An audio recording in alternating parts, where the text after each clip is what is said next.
Welcome to Catholic Views. I'm your host, Renee Kranz. On today's show, we have Bishop Donald DeGrood in the studio. He's coming in to talk to us about a couple of things about Set Ablaze. First, how it's going, and then to talk about the 4 pillars that basically undergird the structure of a Set Ablaze and help in the planning part. So we're going to have some biblical bites with Dr. B first. But, Dr. B, what are the 4 pillars?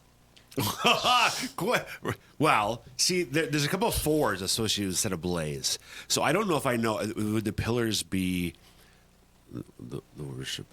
Okay. Because there's a 4A. I think the 4 aims. Yes. So, okay. So the 4 pillars, the 4 foundation stones that undergird Set Ablaze are, it's 4 plus 1, actually, but we'll stick with the 4. But we're talking about 4 today. So worship, discipleship and evangelization, service, and then community or family. Yes. So we get to talk to Bishop about those and get his thoughts about them. Just help everybody kind of understand what's going on here. So Yeah. biblical bites. Abrupt transition. Yes, abrupt transition. We'll talk about that in just a few minutes. Were you quizzing me? I'm curious. Wow. Because Renee did say, hey, I'm going to ask you a question. Do we have time for asking you a question? Sure. I didn't know it was going to be a quiz question. I'm glad. I forgot to say it. Oh, well. Pop quiz hot shot? Pop quiz hot shot. All right. Yep. Yeah, Oh, well. I forgot. Dang it. Okay, so today is the 20th Sunday in Ordinary Time. Okay. We are in year A, so Matthew, the cycle. I answer all the questions. You are, I love it. Because we You should be asking time. Elise those today. I She's should, back because on mic. hi, Elise. Hello, everyone. Yes. So, Elise, normally, this is a yes or no question.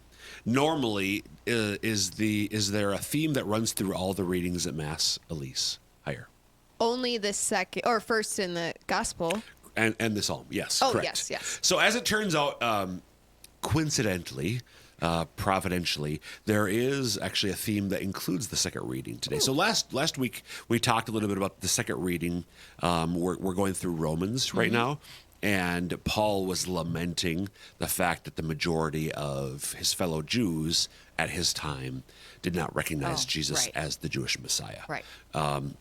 In this Sunday, and he's continuing. So this is from Romans chapter 11. He's continuing with that. But he makes reference to the fact that he is, and we talked about this last week, I am the apostle to the Gentiles, he said, which really fits in with the other themes, or the other readings. The theme of the other readings is really about how all nations will come to worship the God of Israel. Yep. So in the gospel, we have one of those really fascinating gospel accounts where Jesus journeys to the north. So for those of you who are watching a video, Elise, if you can pull up our map. We have a map.